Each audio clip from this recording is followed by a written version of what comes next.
नमस्कार। पुनरुत्थान विद्यापीठ में आप सबका स्वागत है। मैं इंदुमती काटदर। आइए गुरुकुल शुरू करें।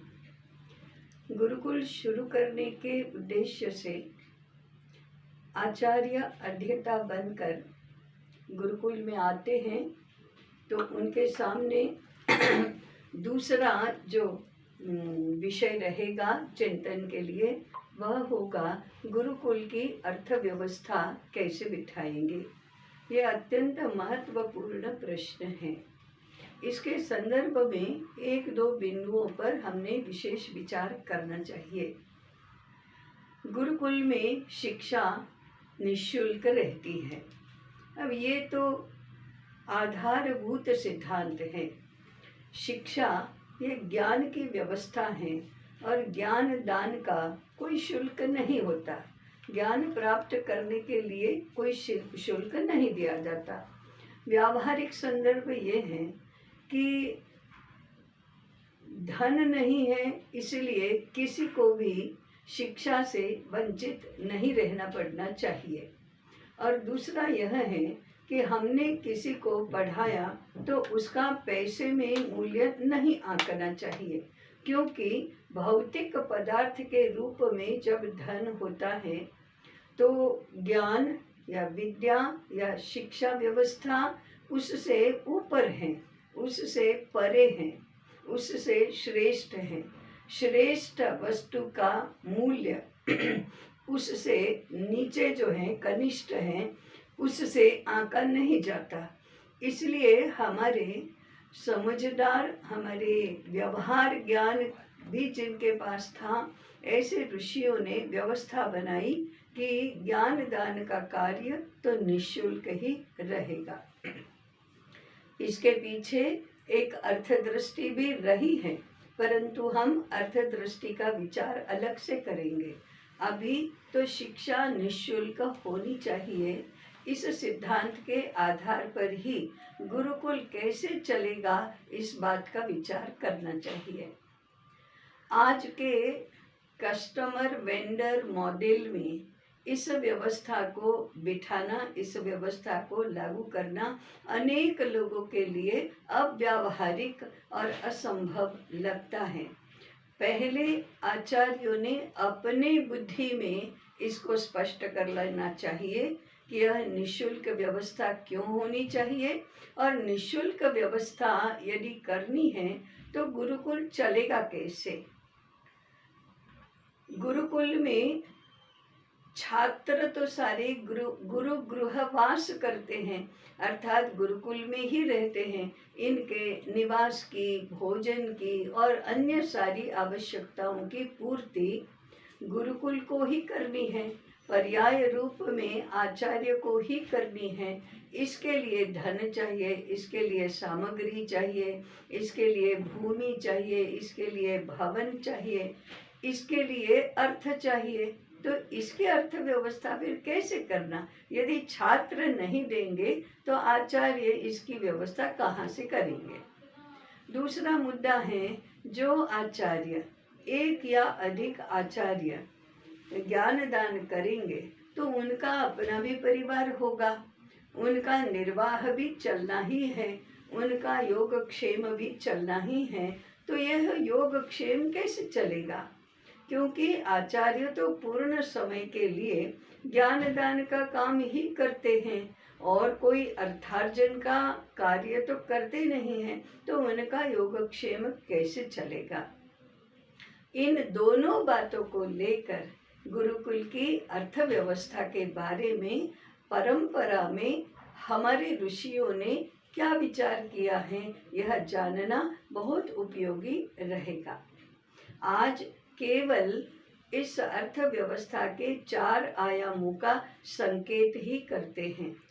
ये सबसे पहला है समित पाणी, दूसरा है गुरु दक्षिणा, तीसरा है दान और चौथा है भिक्षा।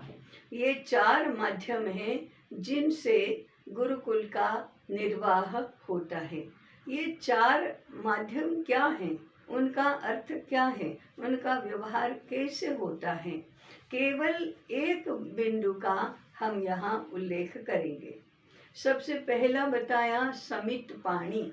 समित पाणी का अर्थ है हाथ में समिधा लिए हुए छात्र आचार्य के समक्ष इस निवेदन के साथ उपस्थित होता है कि मुझे ज्ञान ग्रहण करना है, आप मुझे ज्ञान दें, और ऐसा कहकर समिधा उस आचार्य के समक्ष प्रस्तुत करता है। ये तो उसका शब्दार्थ हुआ, परंतु इसका संकेत क्या है? इसका संकेत यह है कि आचार्य के पास छात्र जब अध्ययन के लिए आता है तो उसने खाली हाथ नहीं आना चाहिए, साथ में कुछ न कुछ लेकर ही आना चाहिए। छात्र को लेकर आना चाहिए, इसका अर्थ है छात्र के माता पिता लेकर आएंगे। माता पिता तो अर्थार्जन करते हैं, इसलिए छात्र के हाथ में समिधा का अर्थ है गुरुकुल के लिए उपयोगी आवश्यक ऐसी कोई भी वस्तुएं। तो माता पिता अपने संतान के हाथ में, पुत्र के हाथ में गुरुकुल के लिए उपयोगी कोई न कोई वस्तु देकर उसे आचार्य को समर्पित करने के लिए बताएंगे। अब ये हाथ में लेकर आचार्य के समक्ष देने की वस्तुएं कितनी हो, ये देने वाले की घर की स्थिति पर निर्भर करता है। वह यदि सामान्य अर्थार्जन करने वाला व्यक्ति है तो अपने पुत्र के हाथ में बहुत सामान्य अपने स्तर के अनुसार वस्तुएं रखेगा और आचार्य उतने मात्र से ही प्रसन्न होंगे, संतुष्ट होंगे। परंतु यदि अमात्य का पुत्र है तो अमात्य अपनी आर्थिक स्थिति के अनुसार अपने पुत्र के हाथ में वस्तुएं देगा। और राजा का पुत्र है तो अपने दर्जे के अनुसार देगा। बहुत धनवान वणिक का पुत्र है तो अपने दर्जे के अनुसार देगा। अपने दर्जे की प्रतिष्ठा कम न हो, इस प्रकार से वह अपने पुत्र के हाथ में गुरुकुल के लिए उपयोगी वस्तुएं देकर आचार्य को समर्पित करेगा। इसको समित पानी की व्यवस्था कहते हैं। अब ये तय कौन करता है कि कितना धन देना है अथवा कितनी वस्तुएं देनी है या कौन सी वस्तुएं देनी है, ये तय करने का काम छात्र के माता पिता का है, न कि आचार्य का। यदि आचार्य तय करता है और छात्र के माता पिता को देने के लिए बाध्य करता है तो वह प्रवेश शुल्क होगा जो आज चलता है।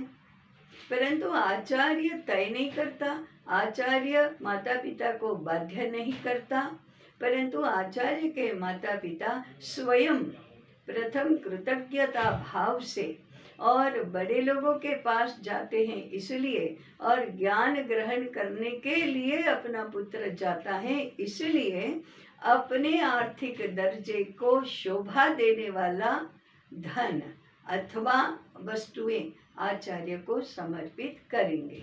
ये गुरुकुल के योगक्षेम की अर्थात छात्र और आचार्य सभी के योगक्षेम के निर्वहन के लिए एक व्यवस्था है।